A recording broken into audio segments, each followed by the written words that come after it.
look for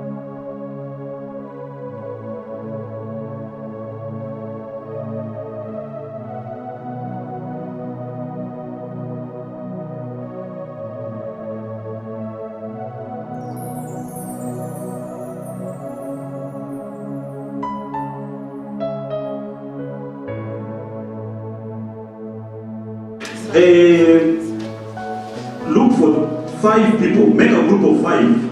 Saitu. Angalia. Now, one of the rules, don't pick someone from the same country. Tafuta mtu different. So we start, haraka, we are behind schedule, tafadhali. We are creating a group of 5 people. Create a group of 5 people, very fast. Good. So these are 1, 2, no, 2. Is Comoros, Kenya, Cote d'Ivoire, and Congo. Good. Fit here.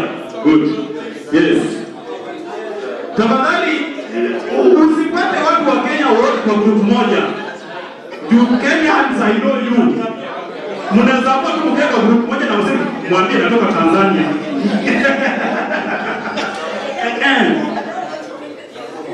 Kenyans are not supposed to be more than 3. I know you. Utaanza siasa sahi. Siasa gani? Yeah. I know these people.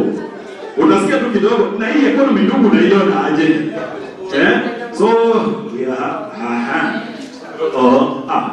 tuko na Burundi, tuko na Kenya, Comoros, USA, Kenya.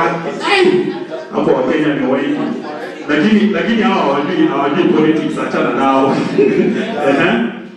So, you are 6. Is there anyone having? We need space. Ingekuwa vizuri hata mngetoka kwa viti, stand on the other side there. You can these all African countries, you can come here. Good.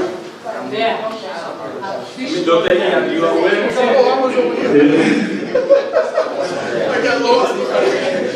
Dr. Ian was looking for kale ka sauti unasikianga Maybach music. All right. Now the way you are, shikaneni mikono. Kumbe mnasikia Kiswahili. Ulikuwa mnaenjoy tu hapa. Mmejua hadi nimesema shikaneni mikono. Shika mkono ya huyo mwingine. You hold that girl. You see, Kenya will value these people. These people, they hold them like this. Thank me later.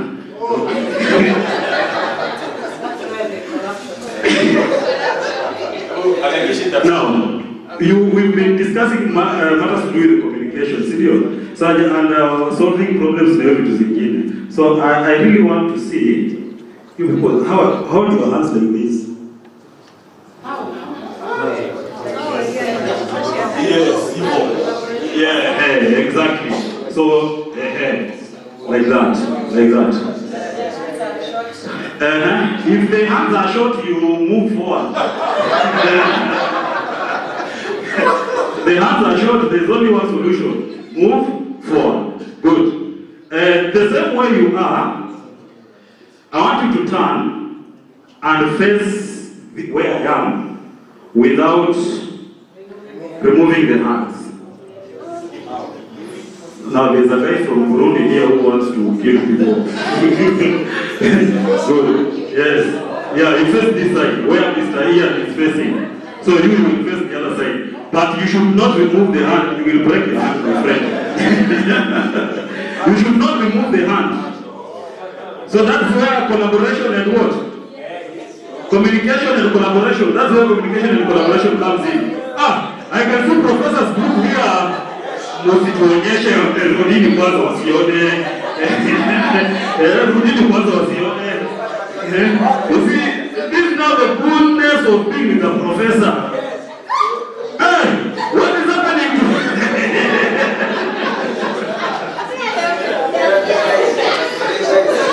Okay, all right.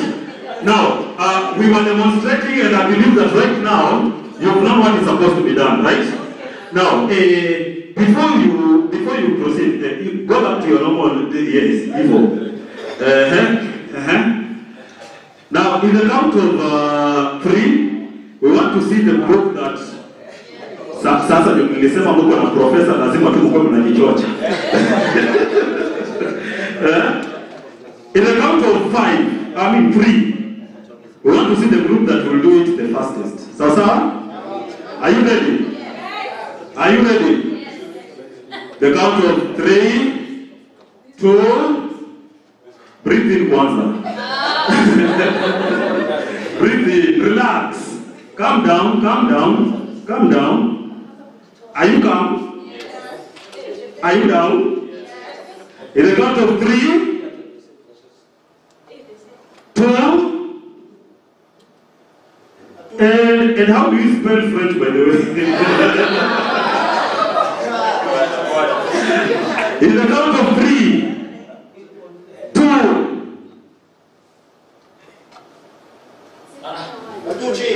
1.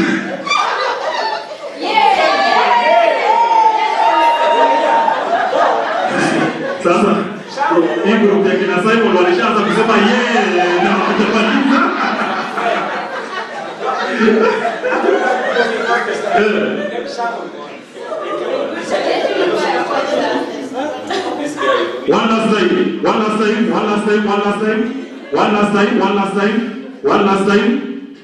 One last time. There is a political rivalry here. Kuna wenye wanasema wameshinda kura, wengine wanasema sisi tumeshinda. People are voting there. 1, 2, 3, 4. They are voting. One person is missing. Simon. Yeah? You're 6. It's okay. Yes, one can come. I can come. Who? They all want to be the professor. All of them, they want to be the professor. Alright, in the count of 3, am I shouting? In the count of 3, 2,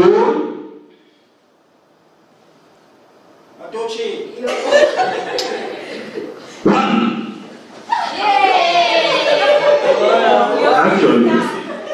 Actually, those are the first ones. You see, my eyes are compound eyes. Thank you very much. You can all have your seats.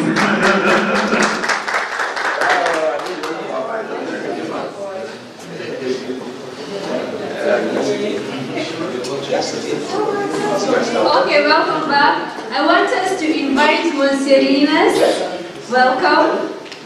Promoting cross-cultural activities in Africa. Welcome, sir. Thank you so much. How are you feeling? Good, good. Yeah. Yes, so, my name is Linus Moni, where I come from. Since I'm speaking, my topic is about culture. So, Omondi means that I was born very early in the morning, and that is how my name came to be. How are you feeling? How many of you are in Kenya the first time? First time in Kenya. Yes, I told my brother there, my father is Comoros and my mother Beautiful, beautiful. So did you take time to learn something from our country? Yes. So what did you learn? Swahili language. Swahili. Oh, what did you learn? Habari yako. Beautiful. And how do you say habari in your language? Come again. My language is called Shikomoro. Shikomoro. How do you say it in Shikomoro? Habari asubuhi. Oh, you see, Africa is just one continent. Yeah. It was also asked to say habari asubuhi. And I think in Congo, We speak also for Swahili, so also is very broken. do you speak your broken Swahili? Can you Yes, speak I it? can say habari Yes. We say Sijambo, Samjambo. We say also Luafwako. Luafwako means welcome, Karibu. If you go to Lumbashi, Katanga, people they say Luafwako. When they say Luafwako, it means they are welcoming. And also, it's also something very sad. Oh. Yeah, that's what also. How many countries do we have here? How many countries are represented? Ivory Coast, Gabon, DRC, Congo, which part? DRC is very huge. Bukavu. These are Swahili people. Yes, yes. We have people from Comoros, Kenya. Yes. Bujumbura. You speak Swahili too? No. They do speak Swahili. Those who border TZ, Yes. the Swahili from TZ, those who border Congo, you speak this Swahili from Congo. Because actually, Swahili is one of the most spoken languages in Africa. I think it is spoken in Burundi, Kenya, Tanzania, Rwanda now, Congo, Malawi. South Africa is now catching up with it. So what actually we are speaking about is, the topic is promoting cross-cultural activities in Africa. First of all, we have to know what we have in common. We have the language factor. Most of us in Africa speak Swahili. So for us to start moving forward, we have to first look at the language, something that brings us together. For example, when the European people wanted to conquer us, the French went to the French West Africa, then the English went to Kenya, and also we are called the Anglophones. But in reality, we are one people. I remember I went for a meeting in Angola, and most of the people speaking there, they were speaking like Swahili, you know? I could understand so much. And I was like, are you speaking Swahili? Then they lose me somewhere, then they continue. So I think these are some of the things that when we're in this meeting, we have to look at things that will more unite us than divide us. And talking about cultures, I have also had an honor to visit Nigeria. And I think, where's my Nigerian brother? I think he left. In Nigeria, actually you have to be very, this is a very culturally sensitive country, because I remember I met one of the elderly men there. He was from Yoruba. He was in a place called Abeokuta in Ogun State, where a young man cannot stretch the hand to greet an older man. That is very, very disrespectful. So when I went, I was like, oh, hello. Man, who raised you? Where are you? And it was a really big issue for me. And I was really shocked. I was like, I mean, what have I done? Because it was really bad that they didn't even want to see me the rest of the day. So people had to intervene and tell them, okay, this guy is from a different culture, country. When you do this and this, it is wrong. And also in Maasai culture, when you go to the Maasai people, it is the old man that you have to bend a bit, and then, So if you go and say, then that will be really, really something that will create what we call disharmony in the community. Africa is about harmony, it's about unity, it's about respect of culture, it's about understanding of cultures. And I believe that most of you people, wherever you come from, I think my brother who came from the US told me a story where he was mugged in the streets of Nairobi. And this happened to me in New York, Harlem, where he comes from. So what happens in one part, if something happens to you, for example, in one part of the country, you should not take it like personal. You should embrace it and take it as a positive, what do we call it? Take it as a positive so that you can learn from it. So I'm here. I represent the Commonwealth, which is called the Royal Commonwealth Society. It started in the year 1868 to promote ideologies of peace, education, culture, and all the aspects that brings us together. But now I'm here to talk as an African, as someone who understands what it is to be African. So for me, I didn't have much because I was supposed to have a meeting at 4, but my brother asked me to stay a bit. Unless anyone has a question for me, I think the topic I'm tackling is more of a question-answer topic than a lecturing topic. Thank you so much. Do you have a question? I have more of a statement than a question. Yes.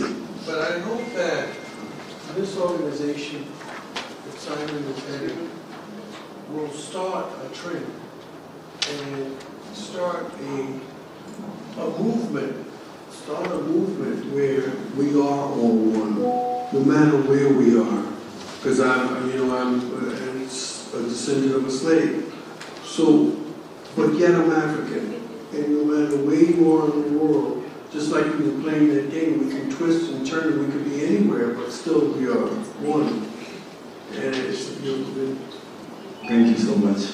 Yeah, I think what you're saying is something I experienced when I was in Brazil. Because most of the people from the African descent from Brazil came from Congo, and Central Africa.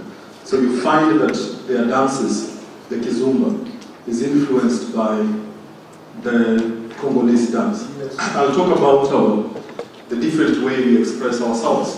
For example, if you go to, let's say, Kakamega, the Luyas in the house, and we have a tribe called Luya. Yes. Yes. Yeah. And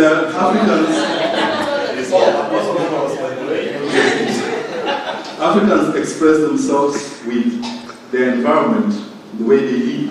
So you'll find the Luya people, when their dance is expressed by the shoulder, like this. But their favorite food is the chicken. So their dance is influenced by the chicken.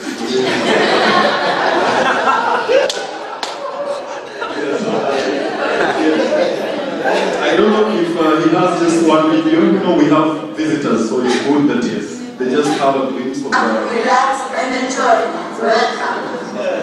Can you project that?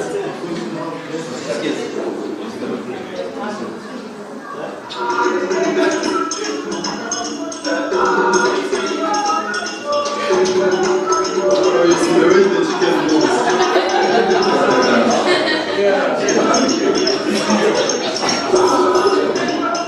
Yes, thank you so much. And then we have the Congo people. The Congo, you know, they are very good in Lingala. So sometimes you find them when they are dancing that move, they're like, they live amongst the chimpanzees, the baboons. That is how they live.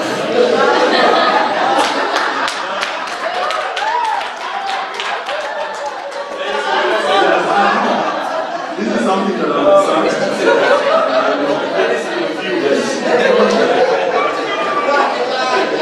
And their dance is influenced by the environment. So Africans, we are one. Doesn't matter where you come from, we are one. We talk about South Sudan, and that is where there's someone from the South Sudan, yes. There's a tribe called the Acholi, they are from this place. They are fishermen. And when they dance, they move like they are rowing the boat, you know, because they are fishermen. So Africans, we are one. Doesn't matter where we come from. Doesn't matter if you live in Ghana, if you live in Rwanda, if you live in DRC, if you live in Angola. Our lifestyle is the same. If you look at even our traditional houses, they were built the same way. The huts.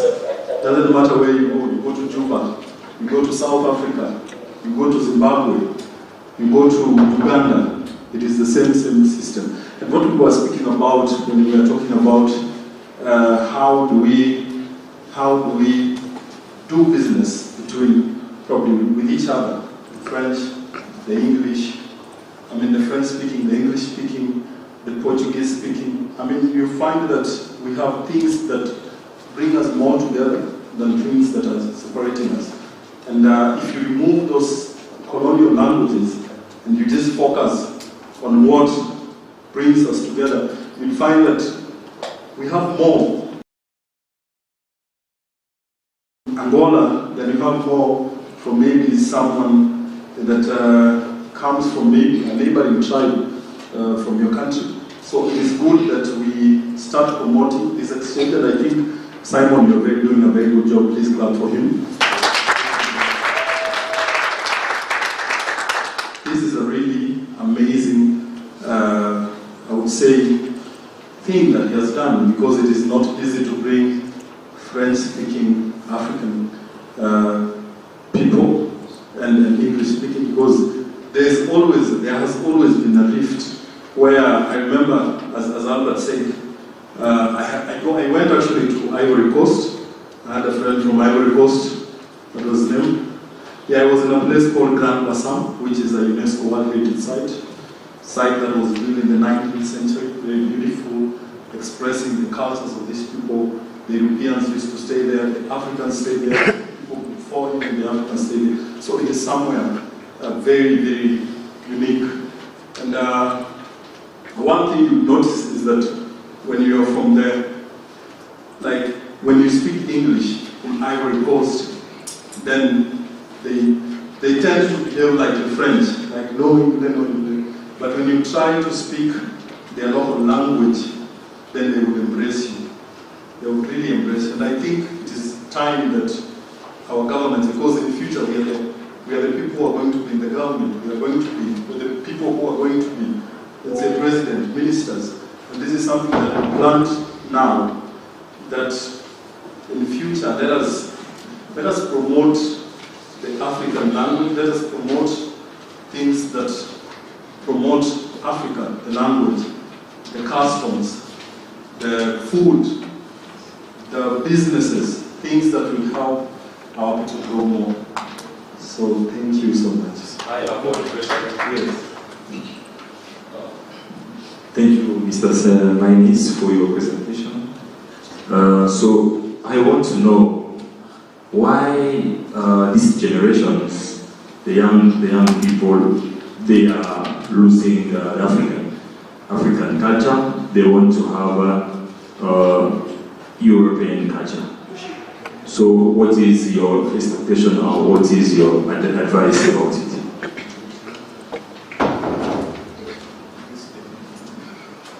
Thank you so much for your question.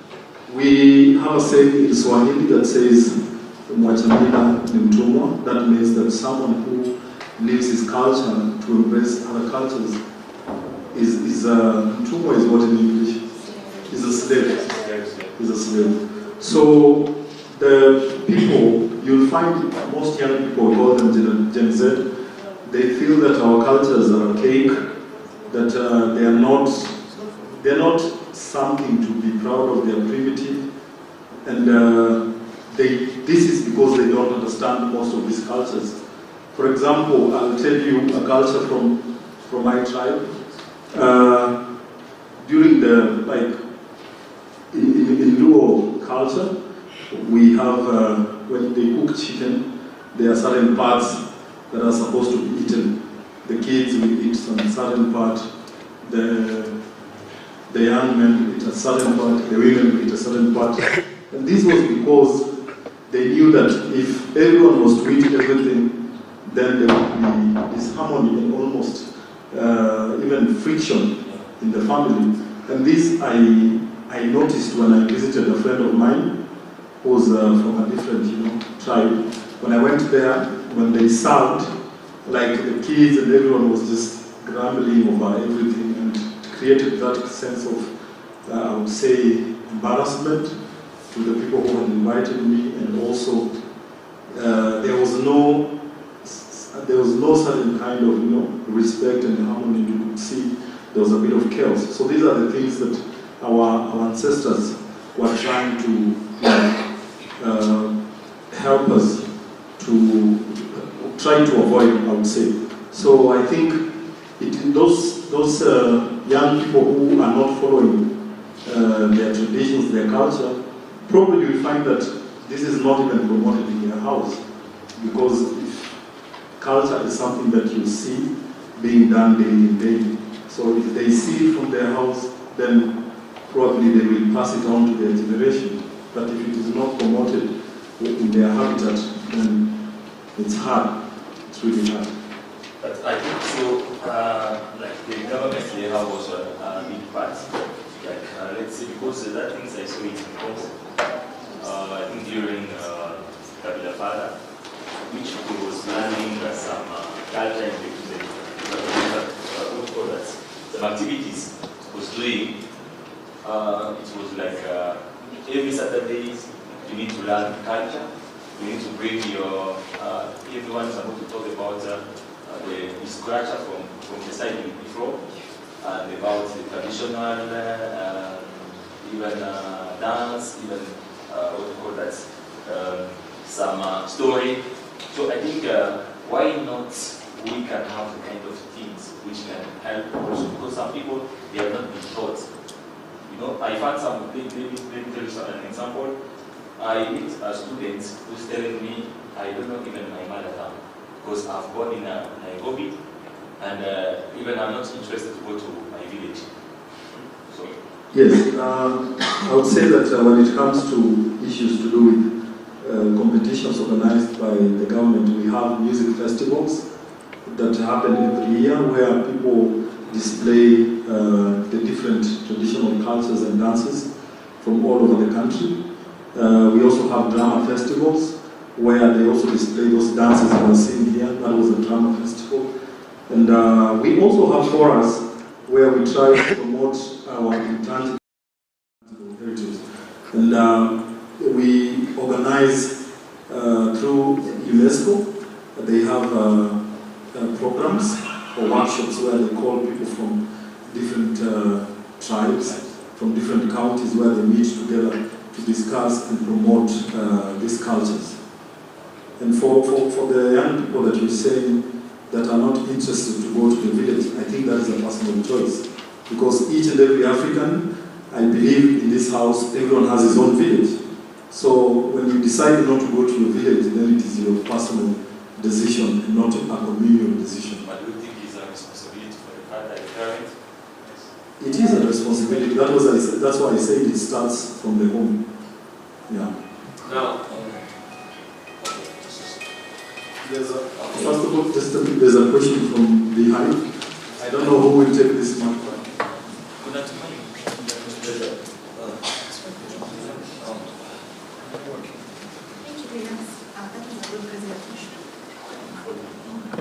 You can hear me? Yes. Okay, Mrs. Simon has touched on what I wanted to ask. But I wanted to know what can be done more, because you said UNESCO normally do activities to just sensitize people on the culture and the values, but what can be done more? Because from where I sit, I don't think I've seen, or maybe I'm not because I look at the right places, but I don't think I've seen UNESCO coming out strongly to sensitize the younger generation on their cultural beliefs or traditions or values. So what do you think can be done more? Because I think it's not being done enough. I know they always say it has to start from home, but also what is UNESCO or the government or the society doing more to just sensitize people on that? Thank you so much. I think UNESCO is doing a lot. There's a program called the World Heritage Program that was launched by UNESCO, and Kenya as a country is one of the participating countries. I am one of the participating organization. I do the Masai Mara World Heritage Camp. I do the Savo. I do the Kakamega Forest. I do the Timlich. Those are like five different tribes in different regions. And other people are also doing it. So what UNESCO does is UNESCO creates the platform for us to do and create awareness on this cultures that we have. If it is culture that needs safeguarding, then we have there's a list, the list of intangible and tangible cultural heritage that needs safeguarding, where that is how we find we have a lot of World Heritage sites through these initiatives. We have the Turkana, we have the intangible, we have the Maasai cultural dance, we have Kakamega, the Sikiti dance is one that they need to safeguard. We have an archaeological site in New Orleans called Timlich. We have the Mijikenda Kaya forest in the coast, and the dance which is called Mizinuka from the coast. We have the Kakamega forest, and now the dance, and they are doing a lot in terms of this. I think, as the other lady who was here said, Kenya is more, there is information out there. We just need to go and look for it. If you want to preserve anything, be it your culture, be it your heritage, there's a platform where you say you can do proposals and also sanction your government and say, okay, because now we're lucky that as a country we have county governments. We don't need to go straight like it used to be, you have to go to Nairobi so that things can be done. You start in the counties and you can petition your county governments and tell them, okay, this is it. I'm from the, let's say, Suba clan, and our language has died. Our people no longer know our customs and our cultures. What we do, and then from there, I believe they will take it seriously, because Kenya as a country believes in our cultures, traditions, and customs. As long, and that is actually what happens. Thank you so much. I think I answered you. I hope I have answered your question. Okay, as I want to ask you, culture is a very complex, containing, all different features. So how does language reinforce it?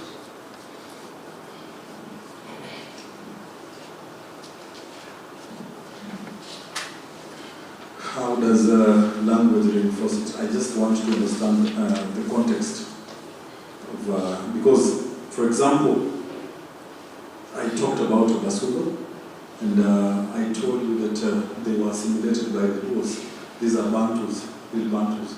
And some of the customs that they used to do in their own traditional language, like circumcision, where they would go to the rivers and call all incantations and do all those things culturally, cannot happen now. Because, first of all, the language has gone. You find that a young man from that tribe cannot speak his language. There's someone who's even, actually the language, I think 50 years and below cannot speak it. Albert? I think Albert is from Abasuba. 50 years and below. And now they are cultured and naturalized as Luos, yet they're not. But they've been, their language went in their cultures. Talk about the transatlantic slave trade. We had people from Yoruba, we had people from Igbo, we had people from Congo. When they went there, what was the first thing they were told? That those primitive language that you're speaking here is forbidden. It's forbidden. And once they stopped speaking their language, that is how they lost their identity. So I think they walk hand in hand. There are some things I would like to say in English, but I cannot say it in English. I can only say it in my mother tongue. Then it makes sense. So I think language and culture walk hand in hand.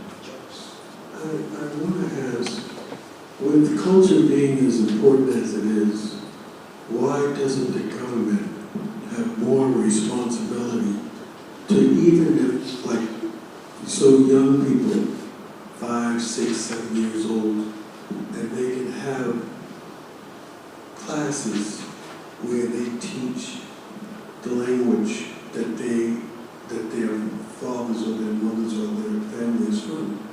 Because at the end of the day, as a Black American, I lost my identity, and I'm sure it hurt in so many ways. And so it should be very important that the government plays a better part in the way of money to make sure that the culture continues and that the languages continue. I think you have a very good point. And I think the reason why the government is not maybe pumping so much, for example, for young kids in primary, because most schools in the villages, they already learn the language naturally. Someone in Luoland, a kid born in Luoland will speak better Luo than me, because that is the language they interact with on a daily basis. Someone born in the coast, the same. Someone born in Central Province, the same. And I think when talking about languages, for most of us in Kenya, talking about the tribe, I think it is not a big issue because the languages are not extinct. They are spoken with a lot of people. If you talk about Maasai, it's almost 4-point-something million people who are speaking it. If you talk about the Mijikenda from the coast, it's the same number. So it is not under threat, but what is under threat are the tribes that were assimilated by other tribes and now they were forced to speak the language of these other people. And I think when it comes to funding of cultural activities, I think we have the Ministry of Culture who try to play a bigger role in even promoting cultural tourism, cultures, even when we have events, even when there are festivals, they put in money to take this. Like for example, in France last year we had a group from Kakamega, dance they city, we had the Maasai people, who I think Maasais are the most popularly known tribe in the whole because of their cultures, because of their tribe. We have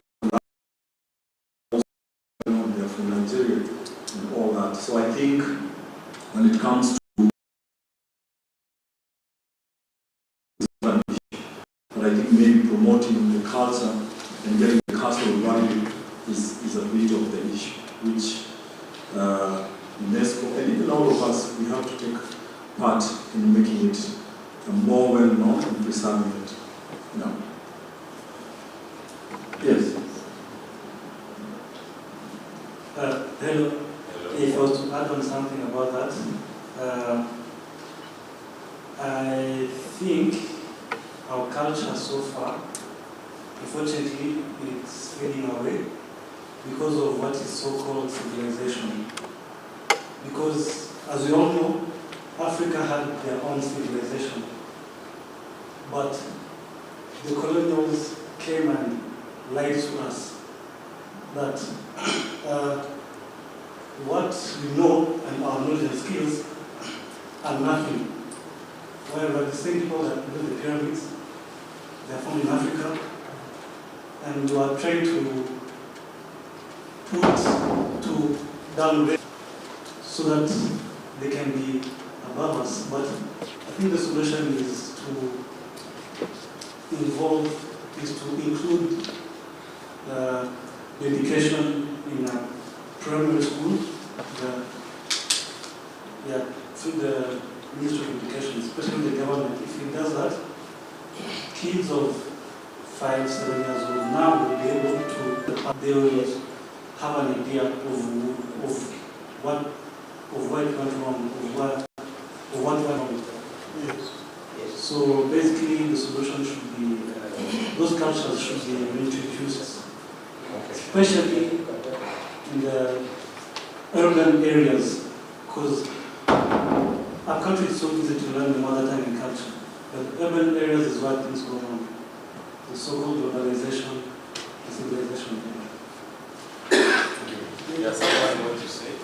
Yeah, as we go, I'm coming to give you the record. I wanted to put something, a small teaser, on how maybe we can help the young kids embrace their culture. Because animation. But what we've seen in our animations is white people. You go to Cocomero, there's only one black character. In our books, we don't see black girls with, kinky hair and stuff. We used to see blondes, and that became the mirror in which we reflect ourselves. So there's another a teaser that I want to use. I am also an educator and I work with kids. So this is one of the ways that we can promote culture in our own local setups.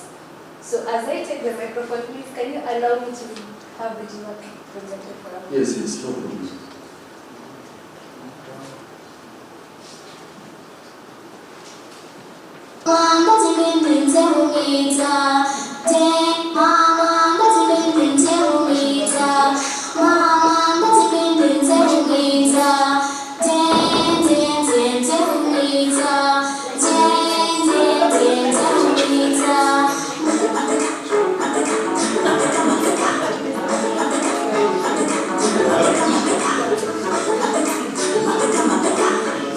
That's the way dancing.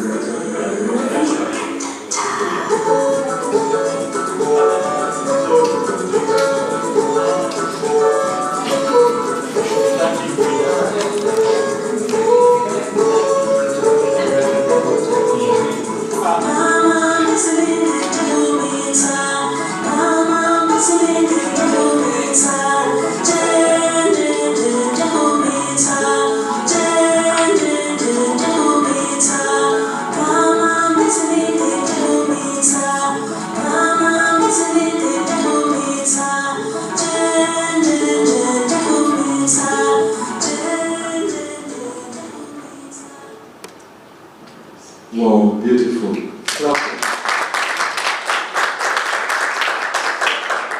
Yes, there is someone who speaks in French, so because we are doing translator. Yes, the translator should say. Bonsoir à tous. Bonsoir. Moi c'est Marie-Jeanne Mugabo, je viens de la RDC. Je voulais savoir, parce que dans les années passées, on voyait les gens pratiquer la culture africaine. Maintenant, je voulais savoir pourquoi on a perdu cette culture-là et on veut copier les Occidentaux. Aussi, si les familles ne peuvent pas apprendre aux enfants dès le bas âge la culture africaine pour que les enfants grandissent avec cette culture-là et ne pas la perdre après. Merci. Okay, good afternoon all of you. My name is Marjan, not my husband. My name is Marjan. So I would like to know, why did the Africans leave their culture and embrace the Western culture? And how can parents help their kids grow up with their local cultures and not lose it as they grow?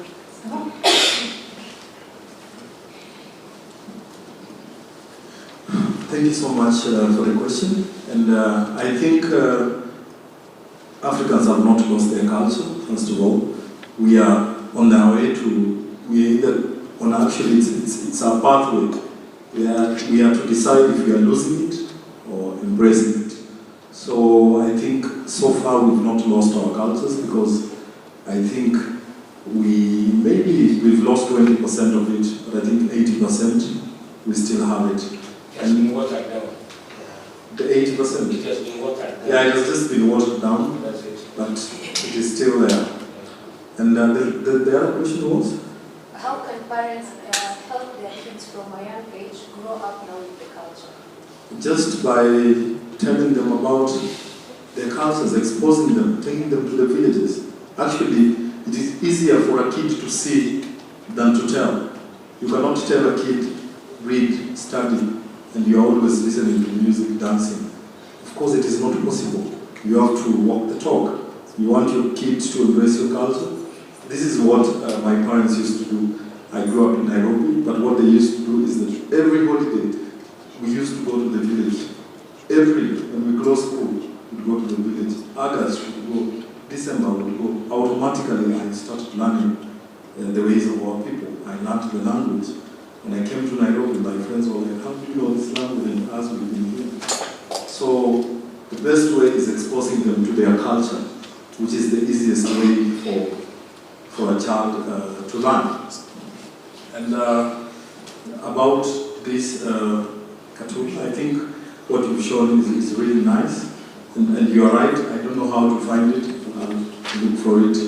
There's something very, I remember we used to sing this when we were young. Okay, I'm not from Luya community, but when you live in Nairobi, you have other cultures and would sing such songs, and it gave me a lot of memories. And I think this is the first step to solving her question that needs a solution. So this is the first solution. And I think what you are speaking about is very true. Like when we were growing up, we used to read about someone with blonde hair and blue eyes, and I would study and I would be like, I don't have blue eyes and blonde hair and winter and what. So I could not relate with that. But when I started reading now, people like Chimamanda Adichie, people like this father of literature from Nigeria, Chinua Achebe, Mukiwa Diongo, I started relating because they would talk my language, and I think from that, I think most Africans lost hope on reading when they started seeing those kind of, what we call it, comparisons. They could not relate. But once African writers started coming strong, then a lot of us embraced reading and embraced our African identity. So I think you had a question. Maybe half and then. Yes, wait first. Then half and then. Okay, concerning the cultural, intercultural and growth of culture, I have been in the Ministry of Culture for some years, and I can say that the government can sometimes backslide us, so it is up to us as families to keep planting the cultural acts in our children in terms of art and music and the ways that we want our children to retain the culture. Because when I was in culture, the first 15 years, we used to have cultural week.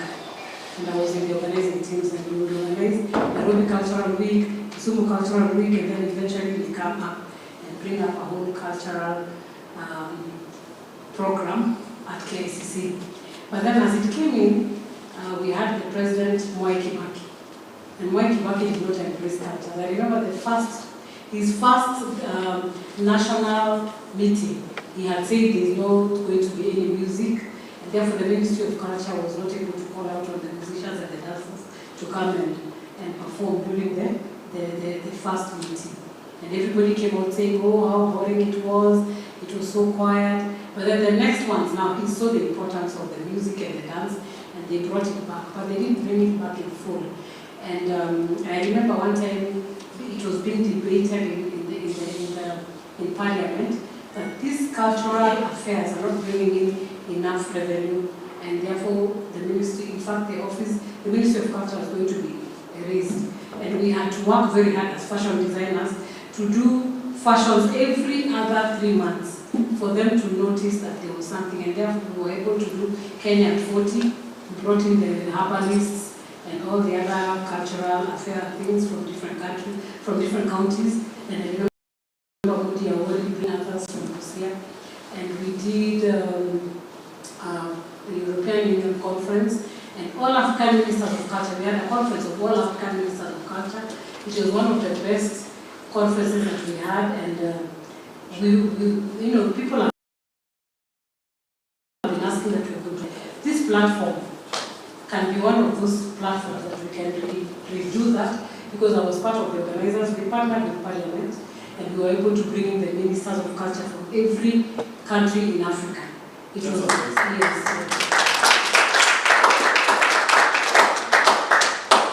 As I was talking this afternoon with my sister Abiba, we say that the next cultural program that we will have will include an exhibition. Every one of you will bring out your cultural arts, and we will have dances, and we will have fashion shows. So you will bring out what you have as your culture, and we will embrace and exchange.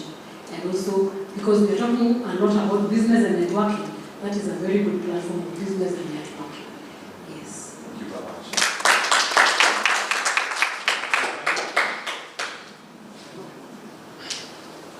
Now, ladies, start talking. Good afternoon, everyone. Thank you so much for this interactive and educative session. I have a concern, or is it a question or a contribution? Whether I mix it up, please just take it as it comes. The first one is from the speech Chimamanda Ngozi Adichie gave at the TED Talk. I think everyone should just go and look back. That whenever we tell people our story, when we tell it recurrently, that is what people will take us for. So I think we should tell more stories like the story of Uti and the Isikuti dance. I think that is, if we tell more of that, if we show our kids more of, those cartoons and from the African way, I think they will be able to embrace the culture. That is one. And then also, another question I'm actually trying to imagine, as religion influences our culture. In terms of, I remember my grandmother actually never went to church, or never stepped to church until she died. And she would always say, we used to worship the God of the mountain, and God had our prayers. And people would get healed. We literally would just call to the name of the tradition of God. Even her children, she never gave my father's the Moses and the Peter and everything. She just gave African names. So she would say, why are we allowing a God of the white people? She would call Jesus the God of the white people. So we would always be in conflict because our parents later on took us to church and everything. But I'm just thinking and sitting here today, remembering what you would say. Has religion influenced our culture in a way? I don't know. It's subject to discussion. And then another thing, maybe with the UNESCO and how are they trying to preserve culture? We have museums. I think we have museums in every county, yeah? Almost all, probably almost all. Maybe by reviving those museums, making them fun. Sometimes when someone says I'm going to the museum, it looks old-fashioned. It doesn't look really exciting. Maybe some of the people in the ministry, maybe they can try to make museums a place where people would actually want to visit more, so that we can be able to see our culture. Because even through the museums, we can be able to see our culture and our cultural heritage and maybe origin of something. Yeah. And then another question I would have on Mr. Linus. I know through UNESCO they try to promote peace and security through the culture and everything. There is the pronoun that people want to refer themselves as he and she nowadays and everything. The community, the rainbow community that has come up. And I know it's those of people would always want to discuss, but it's something really for our African culture, from where I come from. I think you would be stoned to death if you would come out and say such things. I don't know how we are going to address that because we have kids growing, and from what I've seen the Western countries do, it's like you don't talk about that. A kid has a right to say their gender. I'm told even a pronoun is not something you discuss with a child. The child will tell you what pronoun to address them. You don't look at them physically and then you say this one is a, So I don't know how we are going to address that because it's something, it's even in our country, it's even in our midst. If it's something we leave it at that, or is it something we can discuss and talk about? Is it also because we have our own African culture and that has the do's and the don'ts? Yeah.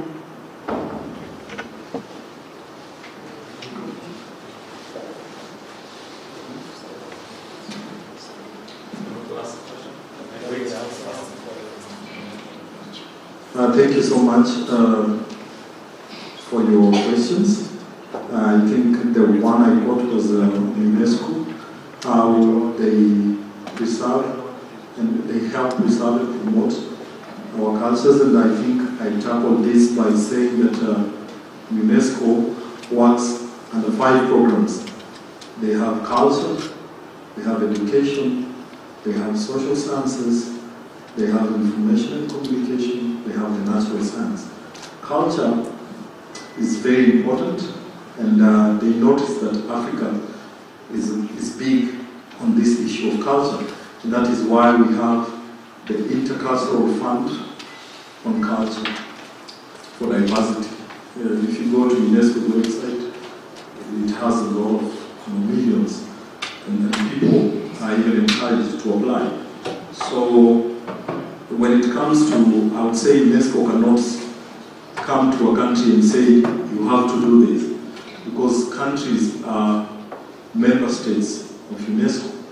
So under the member states, we have the national commissions for UNESCO.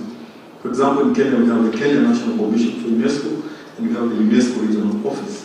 So the regional office will work through the Kenya National Commission for UNESCO, who are the intermediary between the government of Kenya and UNESCO Regional Office.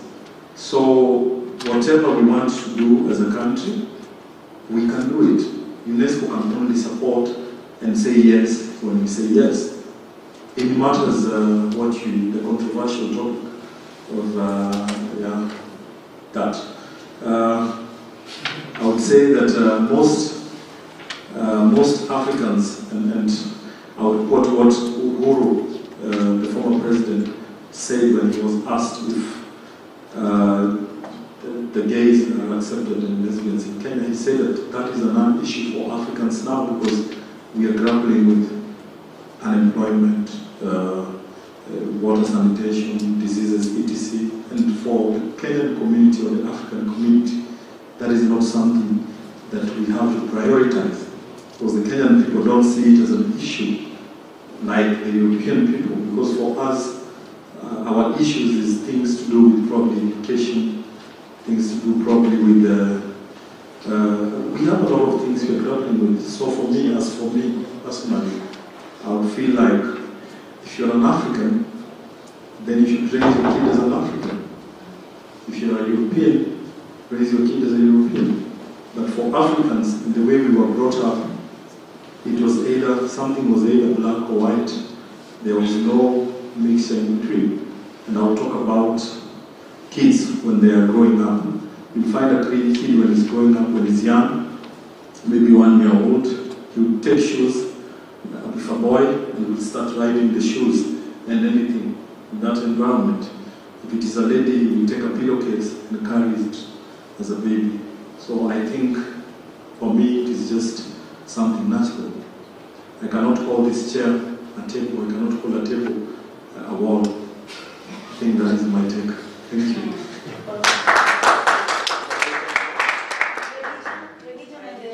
Oh, religion. That is a very good question. It is true that when the Europeans came to Kenya, the Luos had Nyasai, the Luyas had also Nyasai, Were, the Kikuyus, Kikuyus had Kisisi, Nyasai also, the Kikuyus had Gai. So I think Africans are spiritual people. We are spiritual. I think what the Europeans brought us was religion. But we were already spiritual before even these people came. And I think most people confuse spirituality and religion. And that is where the confusion comes. Because you can be spiritual, you can be home and you're doing things right, but you're spiritual, you know your relationship with your God. But you can be religious, but you are living bad with people, you are drinking, you're doing what, you have the biggest mouth, and you know how to cause friction among people. So for me, I would say, if you're spiritual and you have a personal relationship with your God, be it Nasai, be it Enkai, be it Guy, then I think that is what matters. For us, most people say that the Europeans gave us the Bible when they took the land. So we were remaining with the Bible, but the land was taken, our people were enslaved. So what were they preaching? Thank you. Yes. Thank you, Mr. Linus. I have 2 questions. Yes. The first one, introduce yourself, please. Mr. Serge from Cote d'Ivoire. Okay, I don't know a lot about the Commonwealth. I would like you to tell me more about this organization. This is the first question. The second question, I would like to know what are you doing to encourage French young people who is interested in English and want to join the community? Thank you. You want to join the Commonwealth community or English community? Yes, the Commonwealth or English community. Yes. I think, as I told you, the Commonwealth was started, it's actually a number of countries in Africa, in Asia, in America, that were colonized by the British, which was the British Empire. Then afterwards they decided to bring these countries together so that they formed like a Commonwealth alliance. Like Kenya is a Commonwealth alliance, Uganda, Nigeria, Ghana. So the Commonwealth is basically made up of member states that were former British colonies. And I think this is something political because Rwanda was a former Belgian colony, which was French speaking, and now they are members of the Commonwealth, and they even hosted last year. They hosted the Commonwealth meeting in Kigali. So I think this is basically government-to-government discussions. As far as I'm concerned, I think only your government can, you have to probably denounce French, but there are some policies that are there. And then I think if you want to join an English community, you can, through this platform, exchange contacts, sign on, build up, make this group active, connect each other. You can join, form something together so that the French, because also as English-speaking people, we also want to learn French. I have suffered a great deal when going to French countries because someone's like, bonjour, I don't get anything. And most of our meetings, because mostly I also do projects with UNESCO, their headquarters are in Paris. So most of the time I have to go to Paris, and when I get there it's French. So I think this is a good platform for us to exchange. The people who are French speakers, they can teach the English speakers and vice versa, and organize more sessions like this. The way our lady from the Ministry of Culture talked about, she said that this platform should be used in a way that we will promote our African identity, cultures through business, through what we do, music, dance, and what you be organized with the ministers will be something. It's amazing. Yeah, it's something unique. And these are things that we should look along those lines, Simon, through this, look along those lines. And I think with that, we will achieve his objective. Yeah. Yes, you can speak in French. Yes. French, yes. Merci. Je m'appelle Evodi, je viens du Congo. Et ma question est celle-ci. J'aimerais bien savoir comment les activités interculturelles peuvent-elles contribuer à renforcer le lien entre les différentes communautés en Afrique et à favoriser la compréhension mutuelle. Parce que je suis sûre qu'il y a des régions qui n'acceptent pas la culture extérieure, qui vient de l'extérieur et qui vient leur imposer le truc. Et je suis sûre qu'il y a de ces pays où on ne peut pas fouler ses pieds et vouloir imposer ou donner sa culture. Et dans ces cas, je me pose la question, comment est-ce qu'on peut faire ou qu'est-ce qu'on peut bien faire? Laisser, quitter, ne rien faire ou continuer et accepter de mourir? Parce que je suis sûre que si tu continues à insister, il y a de ces gens qui tuent. Il y a des pays où tu vas, tu ne peux pas dire que hey, je suis comme ça, je viens de tel pays, parce qu'il y a des pays où tu vas, tu ne peux pas dire que je viens de tel pays parce qu'il y a des pays qui ne s'entendent pas. Et du coup, tu es obligé de dire que non, je suis aussi de vôtre, mais tu n'es pas de leur. Et je me demande comment est-ce qu'on peut bien faire dans ces cas. Wow.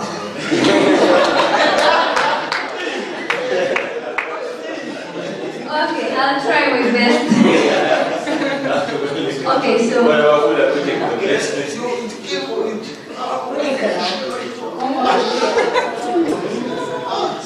how can language and culture contribute in the the well-being of our cultures, because there are some places you should go, or countries, you go and they don't accept your culture, they don't accept your language. And then if you come from a certain language, they don't give you certain benefits. They want to impose. Yeah. So basically, it's like the example you were given about the person who went to Paris, went to a supermarket, and this person has understood you. So this I'm giving according to the context. Yes, Sorry, I'm trying to explain, yeah? I can't do word for word. And now this person understands you, but they can't like respond to you in the way that you're coming. You have to accept, you have to speak French. They understand you in English, but they just don't want to do it. So how can language and culture help that? Because I think you've given an example where someone from your country, you meet them in another place, but they don't have that air and culture of where you come from, you know. But they said that the kind of things, how can you handle those things? How can you deal with it?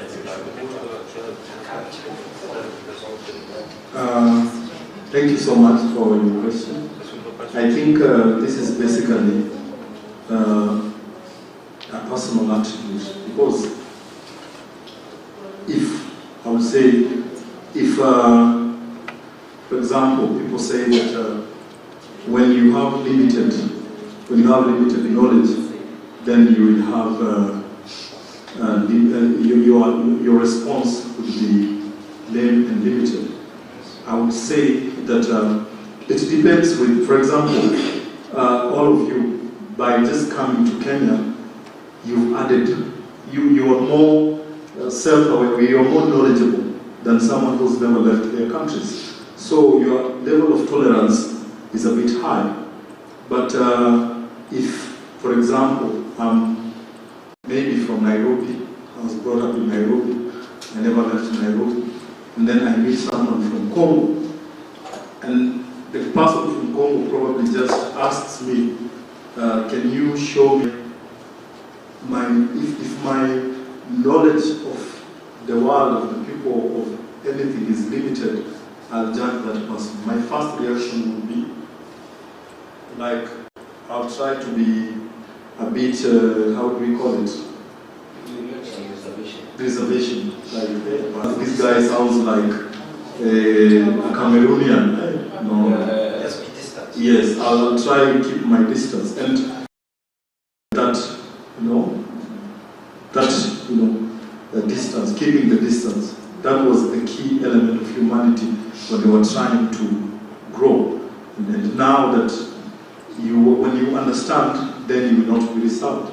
For example, I've been to a lot of countries. I think when I was one of the few people who invited my friend Simon in Kenya, because I had that knowledge. I had interacted with a lot of people from different countries.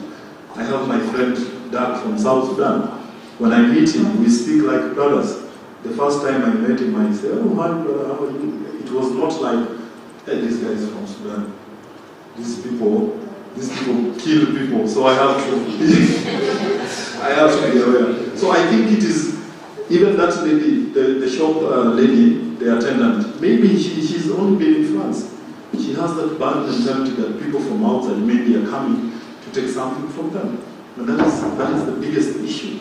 That is what breeds racism. That is what breeds tribalism. That is what breeds all kinds of ism. Because people feel insecure.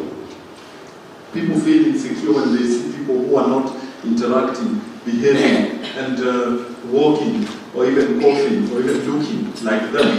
It brings an issue. So this, for me, I would say that try read more, try learn more, try, if you have small money, travel. Just take yourself from here to Mombasa, or take yourself from Ivory Coast to Nigeria, or Ivory Coast to Ghana. You share borders and meet people. I think this will help our continent. Because the biggest issue with our continent is that we don't travel. We are just there. You will see a white person, a European, come from America to Uganda, from Uganda to Ghana, Burundi. It's not that they have a lot of money, but that travel, what the travel does to them is what they look, is what they love. A mind traveled can never be the same again. When you travel, even now when you go back to your country, you will not be the same as you left your country. So this is something that we have to understand, that learning, interacting with people from different societies is something that will create growth and understanding. So I think that is my response in that answer. I don't know who will translate. You understand? Thank you. Beautiful.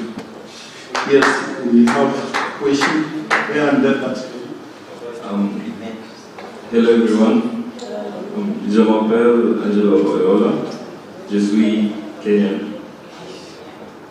So we are just talking about how we have the Western and European influence in Kenya, in Africa, and how they've just changed, they have altered everything related to our cultural heritage. So, Linus, I wanted your opinion on this. Opinion on? I wanted to ask, how would Africa be if maybe there was never any European or Western influence on us? Will we have been maybe together, or maybe divided due to maybe internal conflicts or something like that? I wanted to know if maybe we'd have that interaction in between. Will we have as common language as just a whole Africa, and we'll just be divided? I think from the knowledge I was given by my great-grandfather was that before there were no boundaries. And the Bagandans would trade with the Luos. The Luos would trade with the Maasais. The Maasais would trade with the Kikuyus.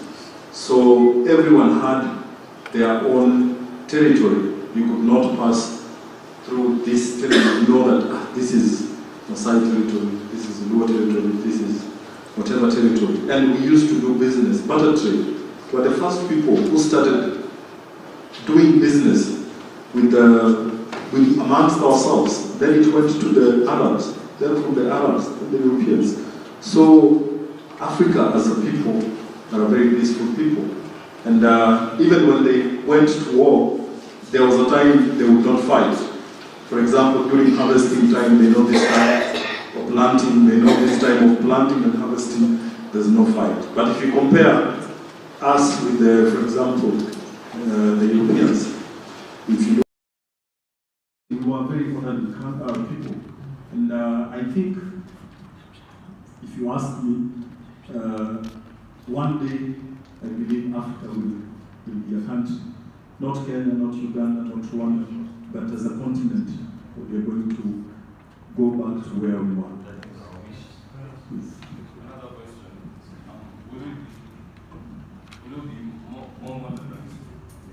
Will it be more modernist than we are already, or will it still be primitive, just like in the South American tribes there? I just wanted to know. But modernization started in Africa. If you look at the Mali Empire, you look at the Egyptian Empire, we were the first people who were modernized. We were the ones who brought modernization to the world. Our history was erased, and the Europeans replaced our history with theirs.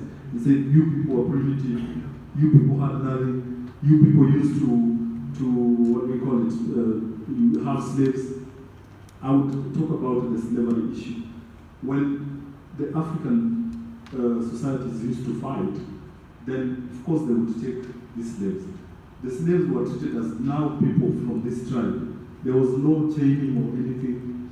You would be adapted to this family. And from then on, you are not allowed to go back to that family, but you will be preserved. And you will marry and have kids from this tribe. So I think the European mentality, they changed a lot of things because most of us were not aware, because our history was oral literature. There's the used to write. So I think that should come out very clear. We were the heart of civilization. And that's the reason why we need to maintain culture. Yes. Because it's our history. It's true. And I think that in as much as we don't want the languages to not exist, we don't want the areas that those tribes were in. So the government here again, he needs to be more responsible and say, listen, Louis, you're going to have this much space and nobody can take it. Yes. You know? Kikuyus, or they have their space and nobody can take it. Not any European, not anybody, because this is your space. And you give people an incentive to stay in their area somehow. I don't know. And you'd be surprised how much international help we can get to maintain culture. I mean, I've never written for it, but there's millions of dollars that maybe can be allocated to maintaining our culture. Hello, good evening. Much has been said, and I've learned a lot. Good evening. I'm saying much has been said, and actually I've learned a lot. And most of the questions that I wanted to ask, they've been asked. But I want to take you back a bit concerning the religion, because you said that maybe they did it well, but I would want to know, because you said that the Europeans brought the religion, things to do with the God, these sides, and here we are trying to embrace the culture. Does it mean that we should drop with the European and continue uplifting our children with the culture, African culture?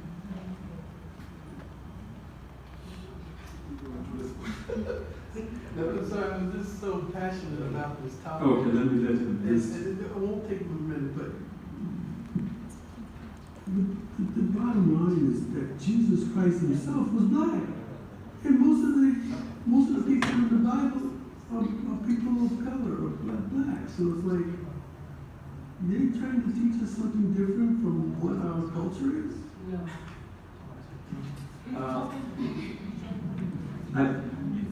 I think, even the Bible talks about culture. So we have to, religion and whatever it is, so that we can take, bring back the culture. It's just good enough. Let me respond. I'll talk about my personal experience. I went to the UK, Germany, and those European countries, and I would tell you that 80% or even 90% are atheists. They don't believe in God. They believe in, I don't know, their own conscience or rightness or whatever. These are people who brought us religion. These are people who killed for religion. And these are people now who don't believe in the religion they brought us. As a person, I have interacted with them, and really, life is spiritual. Life is always spiritual. No one will tell you that because you are religious, because you go to church daily, because you give your tithe, because you bought your pastor a car, that is your direct ticket to heaven. We